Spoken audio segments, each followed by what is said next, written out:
What an exciting time it is to be here today. It truly, really is, especially with how technology is empowering the youth of today to make a difference in the world. So, my name is Zuriel Oduwole. I'm a 13-year-old filmmaker and girl education advocate. The clip you just saw was a summary of my journey from the age of 9 till today. Some of you here might think that what you just saw was actually impossible.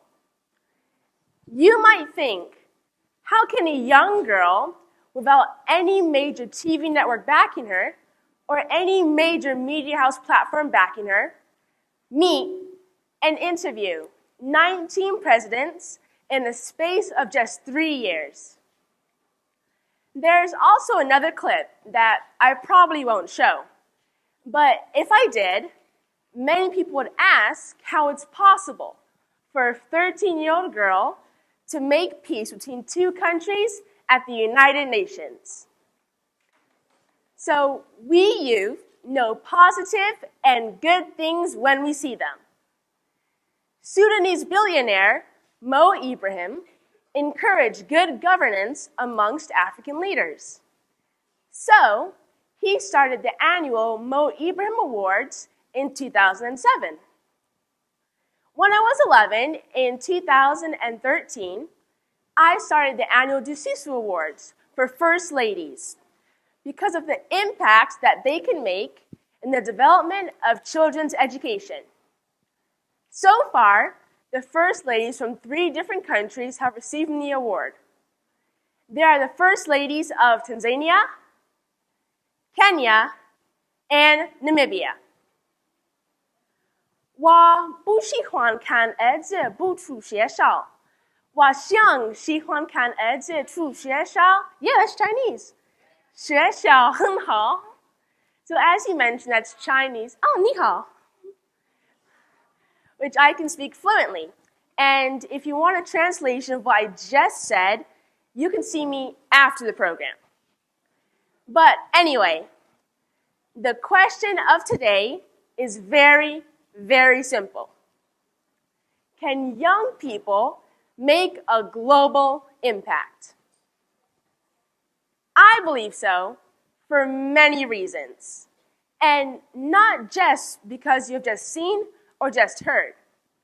But I believe so because with the billion youth in the world today, and with the trend of technology such as Google, YouTube, apps, and many tech enablers, I believe that young people can indeed make a global impact and change the way the world sees itself moving forward. Some of you here might have heard of the Arab Springs. And for those of you who haven't, no, it's not what comes after the Arab Winter. But anyway, the Arab Spring started 5 years ago in North Africa. It began in Tunisia and then swept across to Egypt, Libya, and Syria, and then eventually to other parts of the Middle East. It began with young people sharing on social media how unhappy they were with the future of their countries. So by using BlackBerries and other simple devices, they organized a simple revolution that began to change the face of the Arab world. Let me share this simple fact with you. Whilst the US and Europe are more technologically advanced than Africa and South America, the youth in Africa and South America rely more on their cell phones for internet connectivity compared to those in the US and Europe. So a great deal of change, as far as youth is concerned, actually happens away from the US and Europe. But let me bring us back closer to where we are today, the African continent. Now, we can all agree that there are many challenges across the region, right?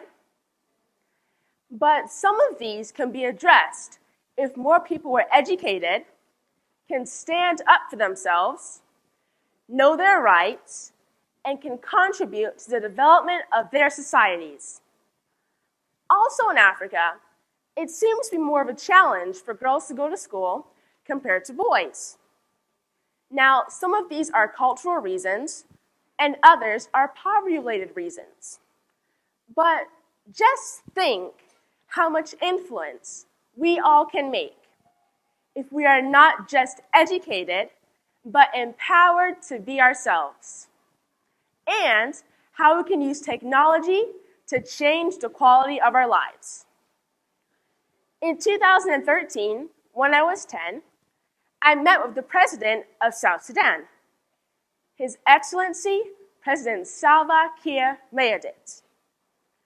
Now, for those of you who don't know this, South Sudan actually has the highest rate of girl marriage here on the African continent. By the age of 13, which is actually the age I am right now, most girls are already getting ready for marriage. I know what you're thinking, right? So I asked him why this was the case and what he could do to address the issue. And he told me that it's actually been going on for many, many generations, even before his parents were born. But whilst he said he can't predict when the trend might change, he promised that when he got home, he would start the conversation with the elders. Not just because I talked about it, but because of how I addressed the issue at age 10. So let us all find new ideas and new reasons to take a bold step. Because we, the youth of today, can, yes, change the world.